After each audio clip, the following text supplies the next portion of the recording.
Welcome everybody to the Zazen workshop here in Mikage. We started, I think, in January of last year. I didn't count. Maybe it's number 7. More than that, yeah. Anybody who's meditating for the very first time today? Nobody. But you did meditation before? Just myself. Okay. Through Okay. reading a book. Okay, maybe I'll start with a simple explanation of how to practice Zazen. Then we sit maybe for 15 minutes or so. And there was one question. Can I ask you for your name once more? Can I ask you for your name? Randall. Randall.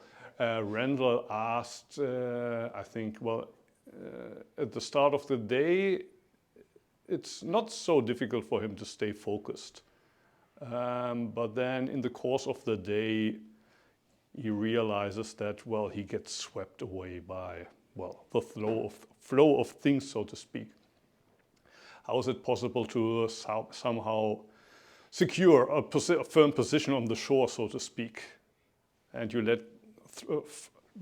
things flow by without being swept away by yourself? That would be one thing I could talk about. If there's other things that come up during the first 15 minutes that we sit together and that you would like to ask, you can ask me later. First about Zazen, sitting, the sitting posture. If you sit on a chair, have both feet placed firmly on the ground, ideally just below the knees. And even if you have a chair which supports your back, it would be better if your pelvis bone is pointed a little bit forward, so that the back is straight without using the back of the chair. Those of you who sit on the floor, it's ideal if the knees rest on the floor. So for that you have a cushion, like I'm having this cushion right now. If this is not high enough for you, you can also fold it in two. Sometimes when it's higher, makes it easier for the knees to rest on the floor. And just as I said about when sitting on the chair, if the pelvis bone is pointed a little bit forward,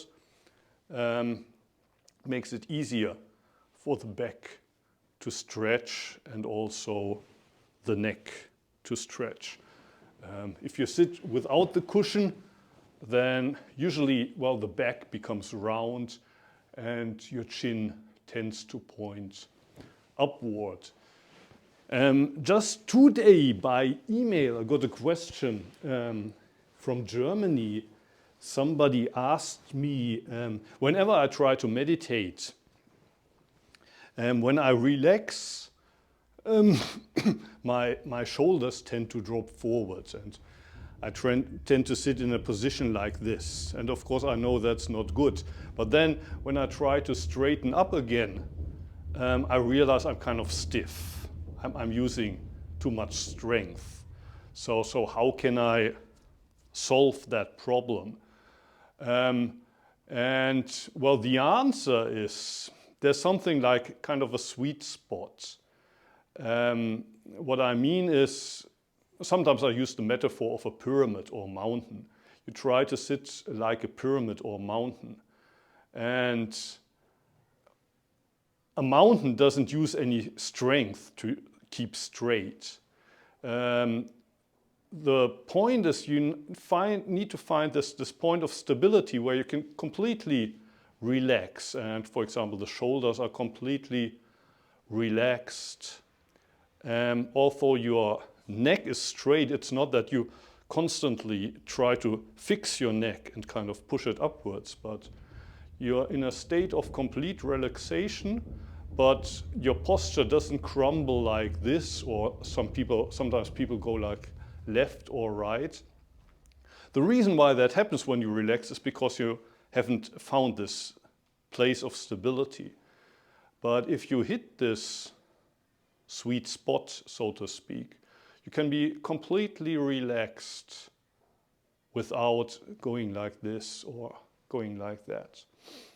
So that's one of the, well, in the beginning, it takes maybe a little time to find this spot where you don't have to make an effort to stay straight, but actually this is the most relaxing, the most energy-saving posture. If you sit like this, and some of us do this whole day, when we sit at the computer, we always sit like this. But actually it's a quite energy-consuming posture because you always have to work against gravity. While in this posture, you don't have to work against gravity. You let gravity do its work, but because you're sitting in this position of stability, you're still straight. So first point of Zazen is to find this point of stability. If the knees rest on the floor, ideally they do. If you are flexible enough, you can also put one foot on top of the other thigh, or if you want, you can also put both feet up here in so-called lotus posture. But if you're not as flexible like that, you don't have to force yourself. Sitting in so-called agula position is also good. The hands I held in this way, right hand. Right now my foot is here, so I place it on my foot. If your feet are on the floor, you put it somewhere here on your nap. And the left hand is placed on the right hand with the 4 fingers lying on top of each other. And the thumbs slightly touching each other. You allow your spine to, well, grow and stretch itself. Like just around this season, all the grasses are coming up again, flowers start to grow, and they grow naturally towards the sky. And the idea is that your spine also, in this way, you allow the spine to grow naturally towards the sky. You don't pull it, you don't push it. You allow the spine to grow a millimeter, maybe 2 millimeters. And also your neck. Sorry. Allow it to stretch. But you don't do the stretching. That means your shoulders are completely relaxed. Relax your shoulders. The elbows are a little bit apart from the trunk. Not too much. It's not that you stretch them like this, but then also not like this, but somewhere around here. In Zen, Zazen, we keep the eyes usually half open.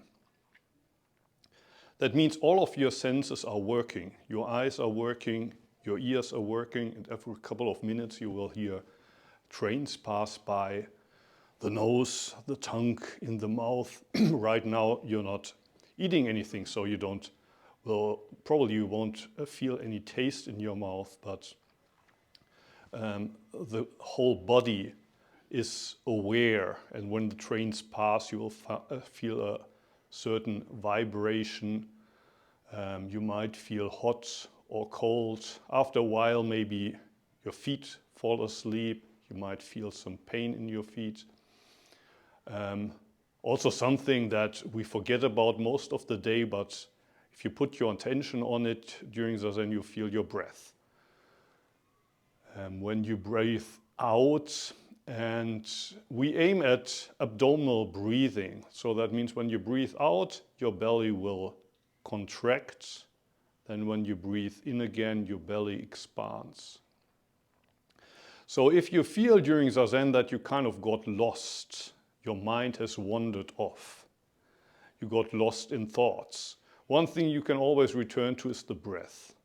Of course, not only the breath, the body as a whole. You can return to the physical perceptions as a whole, or also to the sounds that you can hear right now, the sounds that you hear from outside the window, the sounds of the trains.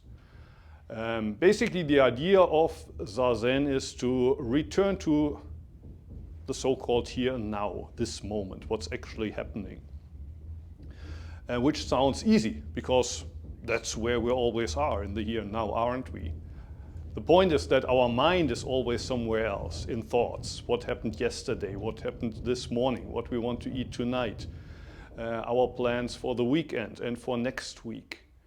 You might, notice during the next 15 minutes, you think or you thought you would sit here for only 15 minutes and just be in the here and now and just watch your breath. But most of the time, most of the 15 minutes, you might actually do something else. Yesterday, that person told me this. Next time I meet him, I'm gonna tell him that. Things like that.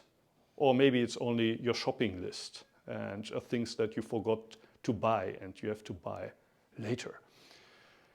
And whenever you notice yourself, oh, I was lost in thoughts, I was thinking again, don't feel guilty, so to speak. You don't have to feel guilty, but just, how do you say? Use this realization. Oh, I was thinking. I thought I did Zazen, I was thinking. Use this realization to just return in that moment to the physical perception, to the breath, to what you see in front of you, to the noises you hear. Just return. And your mind will be very quick to again find a way out. To again think about yesterday, tomorrow, what's going to happen with me in 10 years, or things that happened in your childhood. And when you notice again, oh, I'm lost again in thoughts, return again. For example, also you can use these trains as a reminder to come back into this moment. The trains remind you that you're here in Mikage at the Crossphysio when you thought about, you were somewhere else. So the eyes are half open. How do you say? Keep them downwards, maybe at a 45-degree angle. You try to breathe naturally, and it helps to kind of follow the breath, to stay in the moment. So especially in the beginning, you might, just when you breathe out, follow that breath. You don't have to, how do you say, follow a special breathing technique. So you don't have to worry about, how long you breathe and how long the breathing out is in proportion to the breathing in. Although in Zen, we sometimes say that you should focus on breathing out. The breathing out should be longer than breathing in, but you don't have to force that. Usually when you relax, naturally your breath will become longer, deeper, especially breathing out will become longer. But if it's not that way, if your breath is rather short, that's also okay. You don't have to force it. The more you try to force it, the more, how do you say, hectic, frantic your breath will become. So just allow your breath to be natural, follow your breath. And with the mind, I basically said already what needs to be said. Sometimes I use this metaphor of sheep on a meadow. You thought you would enjoy the quiet on the meadow, but then there's all these sheep, meh, meh, meh, making noise. And you think, I'm the shepherd. I need to tell them to quiet down. I have to separate the white sheep and the black sheep. But you don't have to be the shepherd. And even if you try to be the shepherd, you won't succeed in controlling the sheep.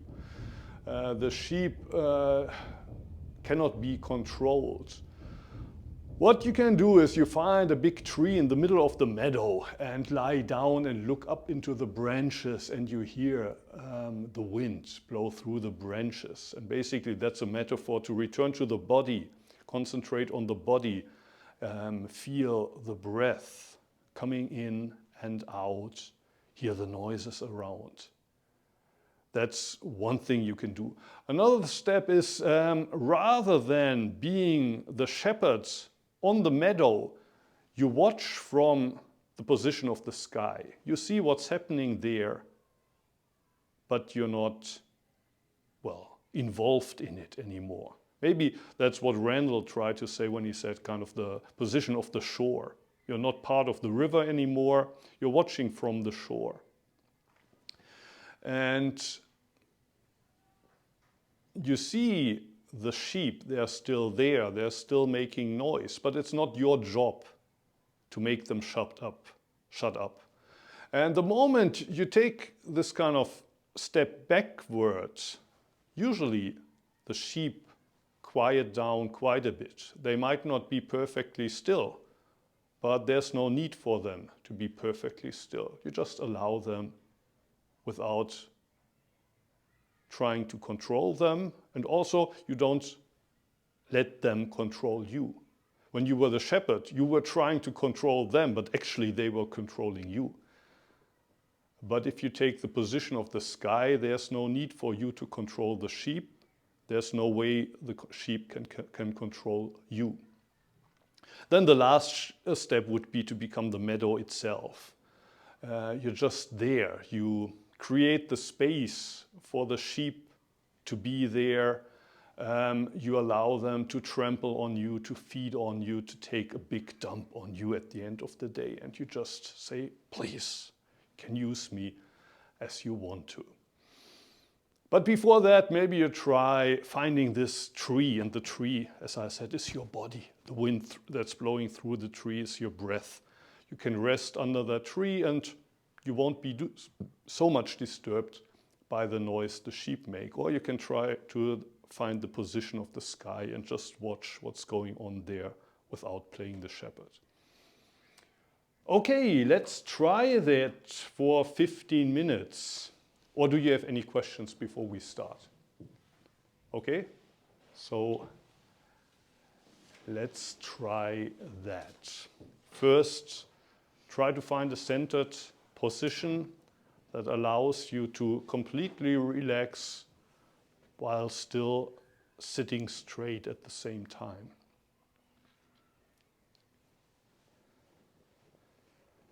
Fold your hands. Allow your spine to stretch without, how do you say, having tense shoulders, but rather completely relaxed shoulders. I don't know if dropping the intestines, is that the? Close. Intestines was the expression I used last time in January. Intestines. In Japanese, naizo or tosu. That's the expression I usually use. Like allow them to drop. So if your belly is expanding a little bit, that's completely okay. In some yoga traditions, they tell you to do the other thing, to kind of lock your bandha here and move your intestines upward. But in Zen, we do it the other way around. You let it all drop downwards. You allow gravity to do its work. But that, again, doesn't mean that gravity is pulling you downward like this. If you find this kind of posture of the pyramid, gravity is doing its work, but you're still completely straight. Okay, let's start.